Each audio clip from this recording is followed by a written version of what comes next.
É isso aí, pessoal. Menos importante, mas também no nosso edital, o imposto sobre a exportação de produtos nacionais ou nacionalizados também está no nosso edital. É um imposto que é cobrado por exceção, né? Somente 2 grupos de produtos vocês vão ver que estão na lista da Camex hoje como tributados a alíquota de 150%, mas fora isso, e isso caiu na prova da GV, galera. Não acredito, não. O que eu estou falando caiu na prova da GV do ano de 2022, o ano corrente. Então, eu estou falando para você, estou aqui para pesquisar, estou aqui para te ajudar, estou aqui para a gente cercar o boi, para a gente cercar aquilo que vai cair na tua prova. Então, fica firme no propósito, a gente está junto aí. Tá bom? Vamos lá? Para a telinha, então, para a gente saber tudão a respeito do imposto de exportação. Veja lá. Compete à União instituir imposto sobre a exportação para o exterior de produtos nacionais ou nacionalizados.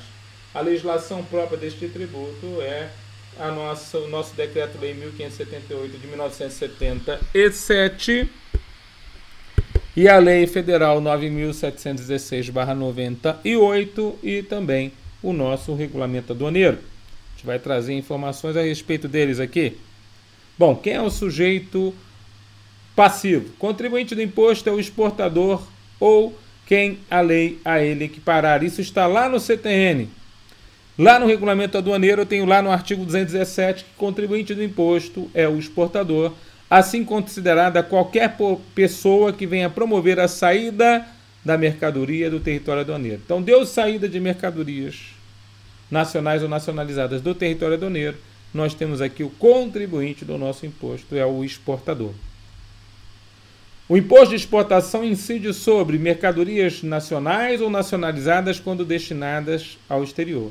Considera-se nacionalizada aquela mercadoria estrangeira que foi importada a título definitivo.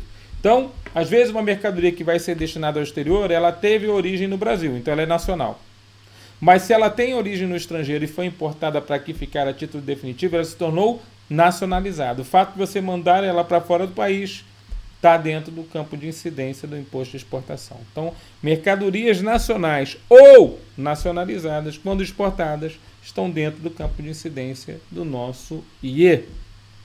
A Câmara de Comércio Exterior, observada a legislação específica, resoluções da Camex, vai relacionar as mercadorias que estão sujeitas ao imposto. Então, isso para nós é por exceção.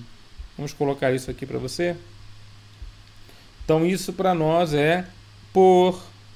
A tributação do nosso IE é considerada por exceção.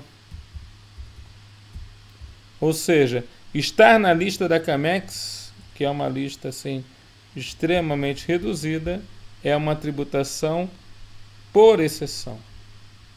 Tá certo? Então guardemos aqui essa informação. Olha lá, está lá na telinha agora para você. Ó. É por exceção. Então veja, o que está no artigo 23 lá do CTN é o imposto de competência da União sobre a exportação para o estrangeiro de produtos nacionais ou nacionalizados tem como fato gerador a saída destes do território nacional. Então saiu o produto nacional nacionalizado do território nacional, é fato gerador do IE. O que é um produto nacionalizado então? É um produto que foi trazido ao Brasil, foi aqui recepcionado, foi modificado aqui no Brasil e volta à exportação. Então ele foi trazido, eu falo mais aqui, ó, está no parágrafo 1º do artigo 212. Ele foi importado a título definitivo e depois ele é voltado para o estrangeiro.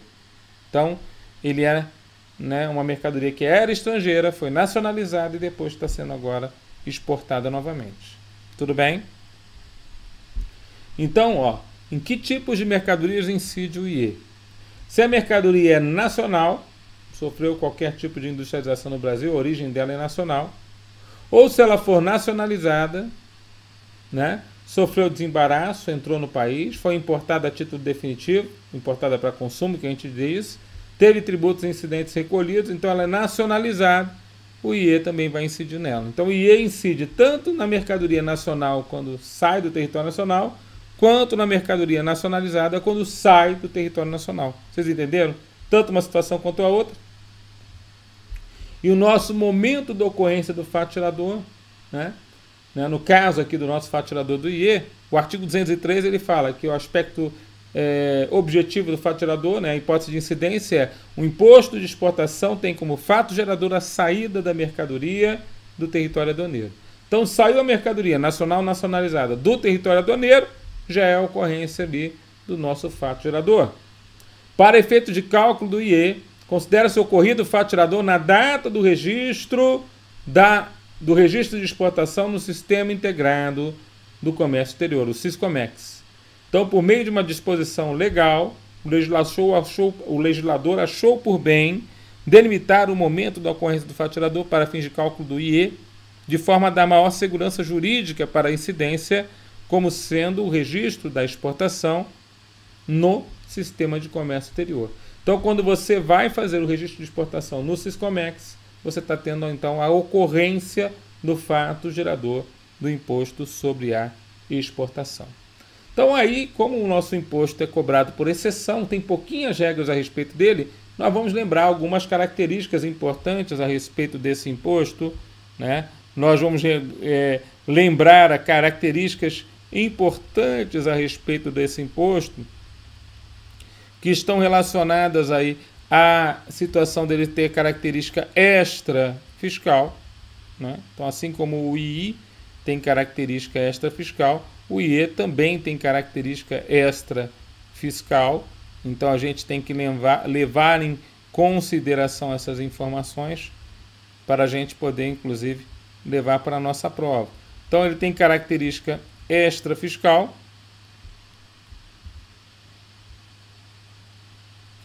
Ele tem essa característica justamente por ser extra fiscal de ser exceção à legalidade, a anterioridade anual e também a noventena. Então, ele é exceção à legalidade, a anterioridade anual e também a nossa noventena. Então, ele é essas três situações aqui que, a princípio, estão previstas aí dentro da nossa Constituição Federal, né? Então, a gente tem isso dentro da nossa Constituição Federal, essas características importantes relacionadas ao imposto sobre a importação, né?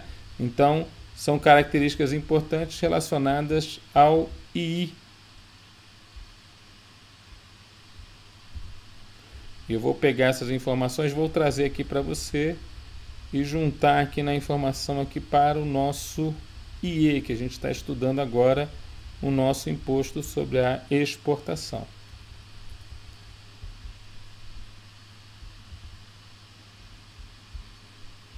Então, só para a gente poder acrescentar,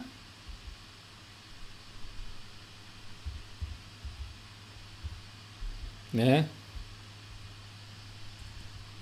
O nosso IE está previsto lá no artigo 153, inciso número 2, né? Então, artigo 153, inciso número 2 da nossa Constituição Federal.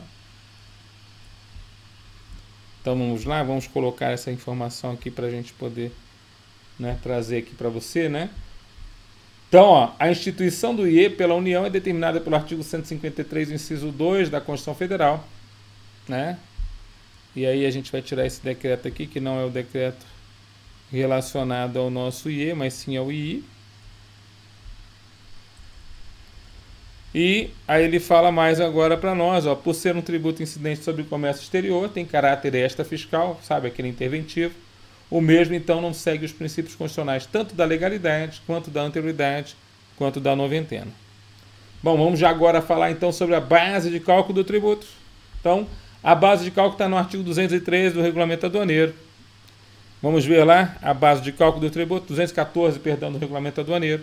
A base de cálculo do IE é o preço normal que a mercadoria ou sua similar alcançaria ao tempo da exportação em uma venda em condições de livre concorrência no mercado internacional, observadas as normas expedidas pela Câmara do Comércio Exterior. Então, o regulamento aduaneiro vai falar a respeito da nossa base de cálculo como preço normal que a mercadoria ou sua similar alcançaria ao tempo da exportação. Quando o preço da mercadoria for de difícil apuração ou suscetível de oscilações bruscas no mercado internacional, A Câmara de Comércio Exterior vai fixar critérios específicos ou vai estabelecer pauta de valor mínimo para a apuração da nossa base de cálculo. Então, a própria Camex, né, se ele entender, a Camex entender que o preço daquela mercadoria é difícil apuração, ou tem várias oscilações bruscas no mercado, ela fixa lá um valor específico, né, ou uma pauta de valor mínimo para cobrar o IE naquela exportação. Tá certo? Para efeitos de determinação da base de cálculo do IE, o preço de venda das mercadorias exportadas não pode ser inferior ao seu custo de aquisição ou seu custo de produção, acrescido dos impostos e contribuições incidentes e margem de lucro de 15% sobre a soma dos custos, mais impostos, mais contribuições. Então aqui nós temos um preço mínimo, vamos dizer assim. O preço mínimo é uma continha aqui. É o preço de aquisição, custo, mais imposto, mais contribuições, mais uma margem de 15% sobre esse valor. Tudo bem? Esse seria uma base de cálculo mínima para o imposto de exportação.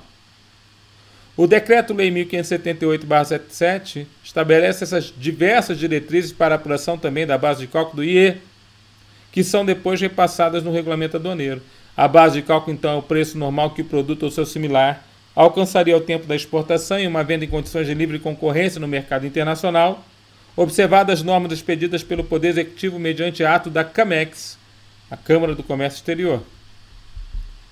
O preço à vista do produto FOB, Free On Board ou posto de fronteira, é o indicativo desse preço normal que a mercadoria teria no mercado nacional. Então, guarda isso aí, o preço FOB ou posto em fronteira é o indicativo desse preço normal para exportação. Agora, como a gente viu lá no regulamento aduaneiro, se o preço for de difícil apuração ou suscetível de alguma oscilação brusca no mercado internacional, o próprio Poder Executivo, mediante um ato da Camex, vai fixar critérios específicos ou vai estabelecer uma pauta de valores mínimos para a apuração desta base de cálculo. Para efeito de determinação da base de cálculo do imposto, o preço de venda das mercadorias exportadas não poderá ser inferior ao seu custo de aquisição ou produção, acrescido dos impostos e contribuições incidentes e margem de lucro de 15% sobre a soma dos custos, mais impostos e contribuições. Então, vimos aqui como é que funciona aqui a nossa base de cálculo, vimos tanto o que está previsto no regulamento aduaneiro, quanto o que está previsto no Decreto-Lei Instituidor do Imposto, que é o Decreto-Lei 1578 de 1977. Tá bom? E as alíquotas? Qual que é a alíquota padrão que nós teríamos? O imposto será calculado pela aplicação da alíquota de 30% sobre a base de cálculo. Para atender aos objetivos da política cambial do comércio exterior, a Câmara de Comércio Exterior poderá reduzir essa alíquota ou aumentar a alíquota. Então, pode haver um interesse da gente exportar menos aquele produto. Então, a gente pode aumentar a alíquota de 30% para até 150%, como a gente vai ver, ou abaixar a alíquota a zero. Então, nós temos vários produtos quando exportados, tem alíquota zero. E tem produtos que, em caso de elevação à alíquota do IE, não poderá ser superior a 150%. E olha só que interessante, né? Então, o imposto será calculado a partir da aplicação da alíquota de 30% sobre a base de cálculo. Mas ela pode ser aumentada em até 5 vezes, que é 5 vezes 30, 150. É o que fala também o Decreto-Lei 1578/77. A alíquota do IE é 30%, facultado então ao Poder Executivo reduzir a alíquota ou aumentar a alíquota a fim de atender aos objetivos da política cambial e do comércio exterior. Mas em caso de elevação, a alíquota do imposto não poderá ser superior a 5 vezes o percentual fixado nesse artigo. Ou seja, o máximo de alíquota que a gente vai ter, então, vai ser a alíquota de 150%. Como a gente vai ver que temos produtos hoje no território nacional que, quando exportados, sofrem essa alíquota, a alíquota máxima. Tá certo? Professor, essas alíquotas instituídas por ato da Camex, elas são, segundo a jurisprudência do Supremo Tribunal Federal, constitucionais? Você pode ter uma alíquota de 150%? O que é isso, professor? Olha só o que fala o STF. O STF já declarou que está adequado constitucionalmente a alteração de tais alíquotas por ato da Camex. A ementa diz tributário, imposto de exportação, alteração de alíquota, artigo 153, parágrafo 1º da Constituição Federal, competência privativa do Presidente da República, não configurada, atribuição deferida à CAMEX, constitucionalidade, faculdade discricionária cujos limites encontram-se estabelecidos em lei, recurso extraordinário desprovido.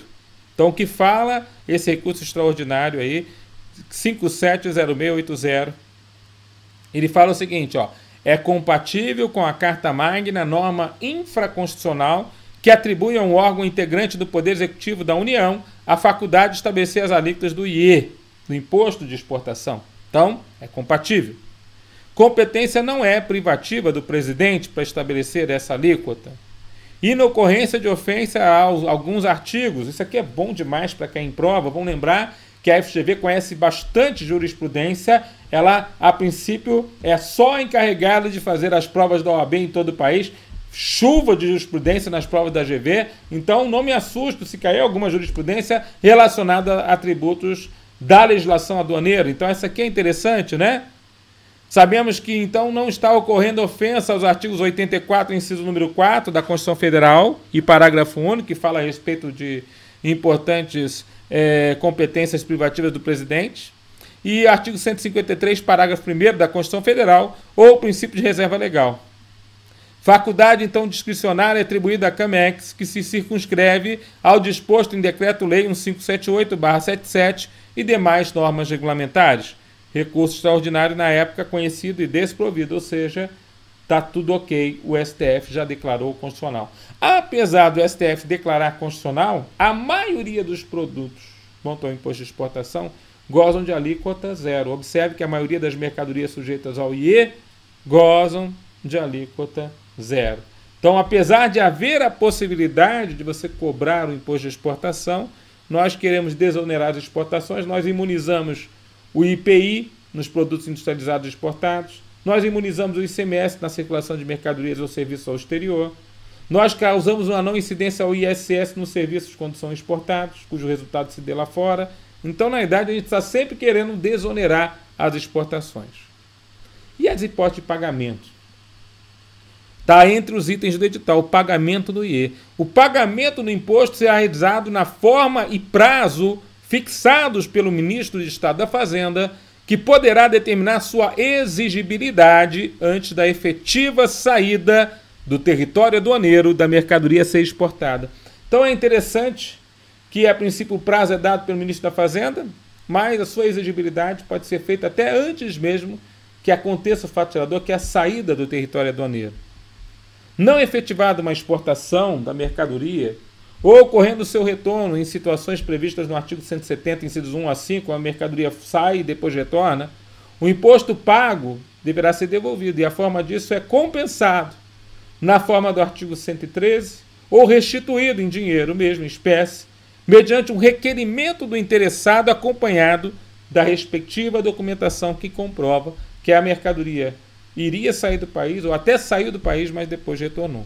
Então ele tem que comprovar isso e fazer um requerimento para pedir de volta o dinheiro que foi pago.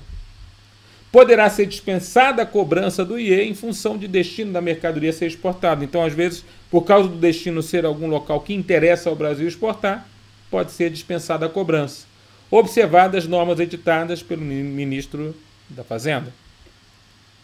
Bom, e quais são hoje os produtos que pagam IE? Então, hoje, ao tempo de hoje, estamos gravando essa aula finalzinha aqui de 2022, para a prova do auditor fiscal e do analista tributário, quais são os produtos que pagam IE no Brasil hoje?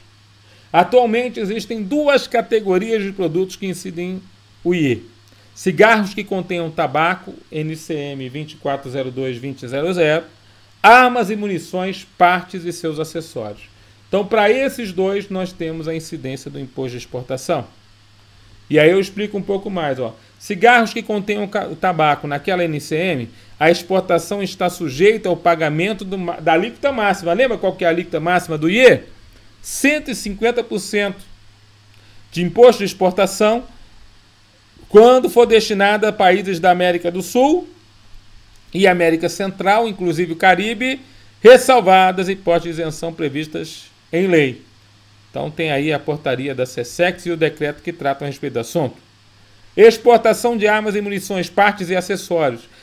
Exportação de armas e munições classificadas no capítulo 93 da NCM também estão sujeitas ao pagamento da alíquota de 150% de imposto de exportação quando destinado a países da América do Sul, exceto Argentina, Chile e Equador, e América Central, inclusive Caribe, ressalvados hipóteses de isenção previstas em lei, Resolução CAMEX também, 17/2001, revogada a partir de 2 de agosto de 2021, conforme Resolução GSEX 218/21.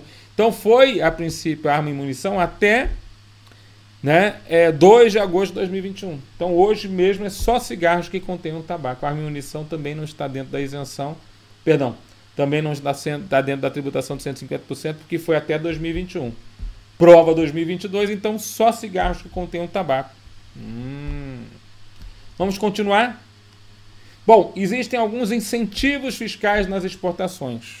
Então, e aí a gente tem que conhecer quais são essas empresas que facilitam exportações do Brasil, que são conhecidas como empresas comerciais exportadoras. São empresas comerciais exportadoras aquelas que atuam adquirindo no mercado interno produtos para o fim específico de exportação. Então, das empresas comerciais exportadoras, as operações decorrentes de compra de mercadorias no mercado interno, quando realizadas por empresa comercial exportadora para o fim específico de exportação, terão tratamento específico nessa seção. Então, a gente vai ter agora uma empresa querendo vender para o exterior e usando o serviço de uma empresa comercial exportadora, que adquiriu um CNPJ junto à Receita Federal justamente para poder exportar mercadorias. Então, as operações vão ter tratamento específico. Consideram-se mercadorias destinadas ao fim específico de exportação aquelas que forem diretamente remetidas do estabelecimento do produtor / vendedor para embarque de exportação por conta e ordem da empresa comercial exportadora, depósito sob o regime extraordinário de entreposto aduaneiro na exportação. Então, a mercadoria que foi embarcada para exportação por conta e ordem da exportadora, então ela considera-se destinada para exportação, ou se ela foi para o regime extraordinário de entreposto aduaneiro na exportação, também considera-se destinada à exportação. Veja que o tratamento previsto aplica-se às empresas comerciais exportadoras que venham a satisfazer os seguintes requisitos. Então, para a gente dizer que está havendo uma exportação usando a empresa comercial exportadora, esta empresa tem que cumprir alguns requisitos. Quais são esses 3 requisitos? 1. Ela tem que estar registrada no Registro Especial da Secretaria de Comércio Exterior e na Secretaria da Receita Federal do Brasil, de acordo com normas aprovadas pelos ministros de Estado, Desenvolvimento, Indústria e Comércio Exterior e da Fazenda, respectivamente. Ela tem que estar constituída sob a forma de sociedade por ações, devendo ser nominativas as ações com direito a voto. Então, elas têm que ser constituídas na forma de SA. E ela tem que possuir um capital mínimo fixado pelo Conselho Monetário Nacional. Então, cumprindo esses 3 requisitos, ter registro especial na Secretaria de Comércio Exterior, ser SA e ter capital mínimo dado pela CVM, fechou. Ela é uma empresa comercial exportadora, cumprindo os requisitos para ter os benefícios previstos em lei. Os impostos que forem devidos, bem como os benefícios fiscais de qualquer natureza, auferidas por um produtor / vendedor para o exterior, com acréscimos legais cabíveis, passarão a ser de responsabilidade da empresa comercial exportadora, no caso de não se efetivar a exportação dentro do prazo de 180 dias, contados da data da emissão de uma nota fiscal pela vendedora, na hipótese de uma mercadoria submetida ao regime extraordinário de entreposto aduaneiro na exportação. Ou houver a revenda das mercadorias do mercado interno, ou houver a destruição das mercadorias. Vocês entenderam aqui? Então são 3 situações aqui importantes, né? Mercadorias precisam ser exportadas através da comercial exportadora, têm que ser exportadas conforme o regulamento aduaneiro em 180 dias. Isso é uma regra geral do jogo, né? E de acordo com essa regra geral, nós sabemos que se ela não for exportada, então o benefício que foi dado à exportação, né, seja ele de desoneração, por exemplo, não pode prosperar. Pode ser que a mercadoria tenha sido remetida para a comercial exportadora e depois revendida no mercado interno, é o que a gente vai supor. Ou que a mercadoria no trajeto tenha sido destruída, ou tenha sumido. Também vamos supor isso. Então, tudo isso faz parte desse tratamento tributário para as exportações efetuadas aí pela empresa comercial exportadora. O recolhimento dos créditos tributários devidos em razão do disposto nesse artigo, ou seja, se houver a revenda no mercado interno, deverá ser efetuado no prazo de 15 dias a contar da ocorrência do fato que lhes houver dado causa.